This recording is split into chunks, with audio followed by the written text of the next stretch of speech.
Welcome to How to Build a Tent, the podcast on how to make you successful. My name is Matt Williams. We are live, audio and video. As you can see, we have my desk in my office set up. I actually have two desks in my office. Why do you say? Well, because Costco sent me two, and I'm trying to figure out what to do with those. I called them, I told them, like, hey, come pick it up, and they're like, no, you have to take it outside. I'm like, I'm not taking it outside. You got to come pick it up and take it outside. I'm not going to carry it twice. And I'm still waiting to hear what they have to say. So it'll be really interesting to see if I have like a standoff with the movers. The movers are going to show up and like, hey, where's the goods? And I'm going to say, they're upstairs. And they're like, oh, we can't go inside. I'm like, all right, see you later. Have a good day. I'm like, how many days do you think ethically I should wait before I go and sell the extra set? I've told Costco about it. They don't want it enough to come get it. I wonder how many days that is. That's an interesting ethical question. Do I keep it forever until they realize? Do I keep it 2 weeks? I wonder what I should do. If you have any thoughts about that, you can reach out to me, matt@howtobuildatent.com. You can that is email. You can find me on the social media sites, How to Build a Tent. I'm on Minds, Instagram, Twitter, Facebook, YouTube. YouTube is kind of like a hard way to find me. Good luck. I'm kind of made it mysterious and a challenge for those of you looking for a good challenge. I just set up also the Netgear Mesh system. Yes, I got it from Costco. I get most things from Costco. It's funny. I have a running joke. I just met my neighbor and he kept asking me where I got stuff, and like every single thing he was saying that he asked about, I had to say, I got it at Costco. I love Costco. They send me like two of everything for the price of one, and then they don't want it back. It's amazing.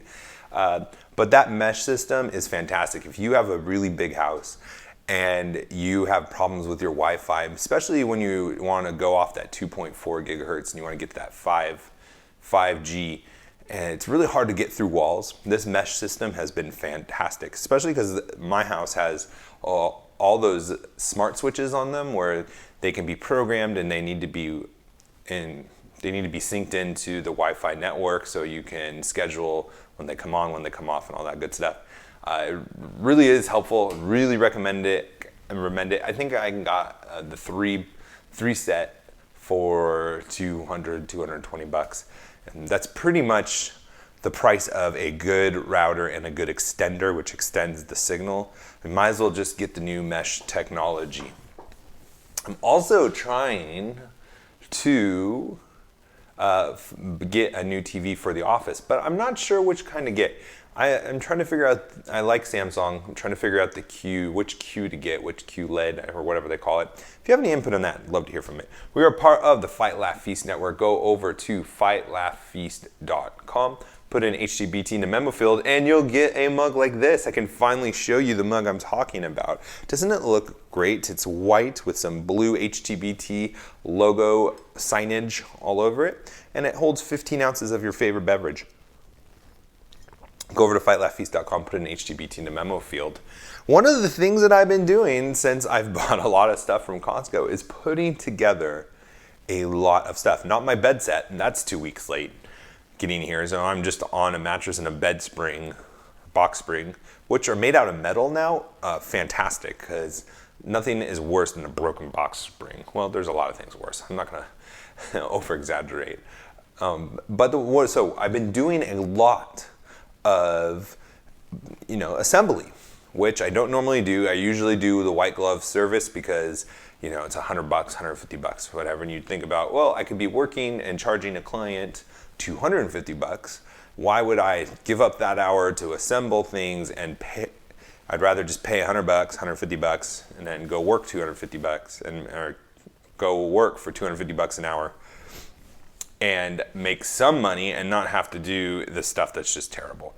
And I want to talk about that for a second, because there is a career that maybe some of you would be really good at. We definitely need some good, competent people in this field. And it is writing manuals. For those of you who are in the tech industry, there are an app. I just got a new Weber grill. Oh, fantastic. Love the Weber. Built, B-I-L-T, and they have these manuals that are interactive, 3D modeling, and it's great. But I would really like to see the manuals really kind of correspond and correlate with those in a better way. It's still kind of early on, and I don't think it really works well when you go hand in hand with the manual and built. But all that to say this is, for those other things that don't have the app feature to it, there might be a great opportunity for someone to build an app that can, or build a program that can read a manual and translate it into a 3D app feature, so that you can go take existing manuals and put them into a helpful 3D map. Because let me tell you, there are a lot of poorly written manuals. And there's some that are fantastic. There are some really fantastic manuals. There's some that show you the order of things. They label all the parts individually and it goes sequential. Like, for example, Weber did this in a fantastic way. They had A through H or J, K or something like that, and they were all individual packages of parts. And each one of those parts corresponded to one item of the grill. So kudos to you, Weber. Make a great grill and you make great instructions. Some people are scared to put together a grill. I have done 2 now myself. Pretty easy and rewarding, and I didn't explode. And for some reason, people are scared about explosions. So you really just plug in a few wires to different pieces, and then it works from there. I would highly recommend putting together your own grill. You get to know it in a more intimate way, which is important. You know, when you're a grill master, you need to know how your tools work, including your grill. But there are a lot of great opportunities for people to excel that are looking to do something to take advantage of an industry where there's a lot of poor performance, a poor product that isn't really providing a lot of value. Like, for example, this desk. Yes, I'm going to talk about this desk again, which I still haven't really filled out that much. I mean, you can see my How to Build a Tent Corporation documents right there. You can see my computers, but I don't have my diplomas yet. All that stuff takes 45 days to get from Hawaii to Florida, so I'm going to be waiting on that for a couple more weeks. You'll slowly start to see things added and piled on in the back. But what I was going to say is that in building this desk, I had to call the manufacturers 3 times. And the manual had parts where it labeled one piece, one number, but then 3 steps later it named that same piece another number. There were parts that were included that weren't part of this model, and they were doing that. I get it. They were doing it because it's cheaper to send more parts and not specialize each order. They're kind of like batch ordering it, or batch producing it, which is great, except when you are putting it together and you're putting your manual together for people to put it together, you should notate it. You should notate that there are certain parts that aren't going to be included. And so you don't have someone putting it together freaking out and calling and trying to figure out what a piece is. This like desk took twice as long because the manual is terrible. And then they have other just issues with their manual where it was like poorly illustrated. So if you are a good illustrator, there is a big need for that in manuals. That could be a great side job where you can offer to do that. There are some manuals that like will give you the real size of the hardware, which is great because for those of you who don't know off the top of your head what a 1/4 inch or 1 3/4 long is, you can just compare it to the manual. That is a great opportunity as well. So I think if you are looking for a new career to go into and you're like writing and you like editing and you like helping people, or you like coding and you're looking for an app idea, there could be some really great opportunities to converting paper manuals into digital app 3D models. I mean, that was really helpful. When Weber did that, it was really helpful to have that alongside. And if you want more ideas about that, there's an app called Built, B-I-L-T. Not the U, just B-I-L-T. What is up with that, like tech people just dropping letters to say the same thing and just misspelling it to be cool? I don't know what it is. Oh man, this chair is fantastic. It's a Sealy executive chair, and it is one of the most comfortable chairs. Oh, also, I wanted to give a shout out to I'll do it next time because I forgot the name of it. It's our new bed. It is the most comfortable bed I've ever been in. I wanted to give a shout out to them, but I want to make sure I get the name right of it. It's like a special company in California. And man, is it tough to be in California right now. So I want to help them out as much as I can. And speaking of, I was reading this article from the National Review where it's calling basically California out as a third world state. And if you haven't heard, they have the plague. Yes, the plague is prevalent. That is like what you think of the medieval times, right? Back when the evil Christians were taking out the good Muslims. I'm totally being sarcastic there. You would think that that was like something that just happened back in the day when people only lived to 30. No, it's coming to you, LA, San Francisco, because there's such a big homeless population that the plague is permeating through. And that is one of the reasons I'm not going to fly through LAX anymore. Gangs, corruption, crime, these are all exponentially increasing, especially because they're a sanctuary city, and a lot of the southern states, Guatemala, El Salvador, and Ecuador, that's the three, where the people are coming through Mexico and then coming in and staying in California. And there's this interesting divide between the rich and the poor. The middle class have moved out, just like me, if I'm middle class. I'm not sure about that. And now there's just a bigger and bigger divide, just like in authoritarian, totalitarian states. It eventually becomes there's a small group of rich people and a large group of poor people, and no one can jump from poor to rich. And that's how you get a ruling class. And you think, well, America's had a ruling class, but no, we really haven't. Not like North Korea and not like Venezuela. But that's where we're starting to see these microcosms in the states, like California. It's a super authoritarian state. It's a state that's like all about controlling you. You can't use plastic straws. You can't use plastic bags. You can't have a lake in your yard. You can't You can't have a body of water. I mean, there's like so many different regulations. It's impossible to do business, and it is just making it unbearable to live there. It is making it impossible to be successful in the middle class. And I bring that up simply for this reason, that just to re-emphasize that part of being successful, part of preparing to be successful, of trying to be successful, is how you vote. And it is important that you are educated, that you're engaged, that you are making informed decisions, not to benefit yourself, but that is wise for our culture, and not just being led and to and fro by emotions or being naive. For both parties, I'm not just saying that against Democrats, although like obviously their financial and fiscal policies are terrible, and they hurt the poor, they hurt the middle class, as we're seeing in California. The poor and the middle class are not doing well in California. Only the rich are. And that is under a completely controlled Democrat state. So please tell me again how the Democrats care about the poor, how the Democrats care about the working man. Look at the states they run. Look at the cities they run, like New York. It's a disaster. They're bringing, the plague exists. That's all you need to know about their policies. They bring the plague. The Democrats want to bring the plague to you. So please do not vote for them anymore. It is going to be impossible for you to be successful in your career and your businesses when you have to step over homeless people pooping in front of your business. People don't want to spend money when they see homeless people pooping right out front of your store. Trust me about it. And talking about totalitarian, man, I didn't really plan these these show topics to go like stream through as seamlessly as it's been until I pointed it out. But Hong Kong is protesting, like millions of people, and some people are saying that these protests are Christian based, and they're protesting against the Chinese.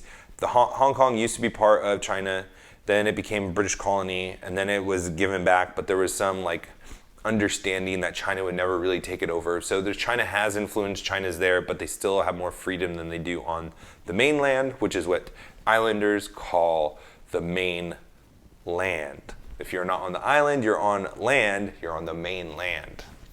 You know, like Hawaiian, the 48 states. I don't know if Alaska is considered mainland to Hawaii, but that's neither here nor there. I do not live there anymore, which means I have so much more of my income that I get to keep because there's no state income tax in Florida. Thank you, Floridians. Thank you, DeSantis. Thank you, Rick Scott, for making this a great place to live. People are also saying that, man, Florida's heat is unbearable. And honestly, yeah, it's unbearable to work out in this heat, but it's beautiful here. I love it. And the humidity, I love the humidity. I am done with the dry heat in California. It's terrible. It's bad for your skin, gives you the wrinkles. I don't like it. I'll take humidity all day long. There's beautiful things called air conditioning. Your truck has air conditioning. My truck, you can start it before you even go out, and it could just be cool waiting for me. And then you have your pool, and you have all that good stuff. And there's just everything around here, which is really nice. Granted, most places have everything around them, but in Hawaii, it was a task. But anyways, I'm totally getting sidetracked today. I apologize. I'm excited to be back in video and not in just audio formats only. But what I was saying was that the Hong Kong has been protesting because the Chinese are trying to take over, and they have this weird policy where they are giving each citizen a grade based on their activities and all this stuff. And Hong Kong's protesting this like they should. And they're able to use technology like WhatsApp. And they're using other technology to communicate and kind of beat the Chinese enforcement and the crowd control, trying to break up the police that are breaking up the protesters.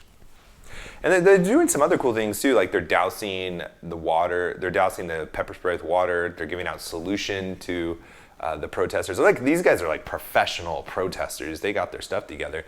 Which, if you ever find yourself in a protest, like as Christians, and we're protesting that they're taking away our Christian rights, are being discriminated against, and we get tear gas on us, remember to bring some water to pour out on that tear gas. But they've also been using WhatsApp and some other technology to communicate and to orchestrate these protests and to get around the Chinese government, which is exciting for me and something that should be encouraging for us, because that they are using technology to fight against tyranny, to fight against authoritarianism, to fight against a government that's trying to take away their freedoms, to attack Christians and to attack other people that are a threat to the state. And why I bring this up is the importance of being successful. The beauty of success is technologies like WhatsApp is being created and is being used in a way to better the world, to fight against the dark ages that are in California. No, I'm just kidding. To fight against the control that evil men want to take over the world, take over their population, and to control and tell them what they can and can't do. And these people are rising up using technology. And so it is important for us to be successful, not just for our own sakes, not just to provide for our families, but for the ramifications that come after, or come from, or come with us being successful, and the importance it can do. We need people to create WhatsApps. We need people to be able to create these technologies that are going to help improve human life. And it may not be fighting against governments, but it's to cure cancer. It's to make your car more efficient, to give you more wealth. All of these things are beautiful things, and why we should celebrate things like capitalism, hard work, success, and the alike. And also, I shared this on Facebook. I think it was Nick Cannon speaking out against Planned Parenthood. It's important to be successful because it gives you a platform. It gives you influence.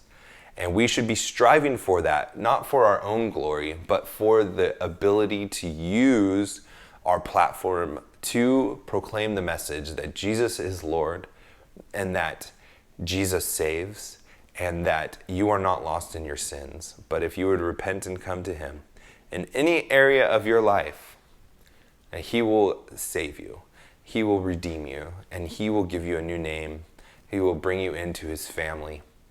And that is the importance of being successful. I strive for success, not just only to provide for my family, not just to honor God, but because I get to proclaim the gospel. I get to proclaim what Jesus has done in my life. And I get to help you guys and be able to push you guys towards being successful as well. Thank you for all the emails. Thank you for reaching out. For some of you, I have not gotten back to you yet. I'm so sorry. I've been so busy. I hope you totally understand.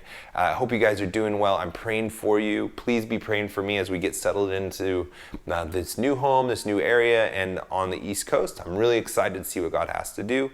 And we will talk to you next time. Now let's go out and be successful together. God bless.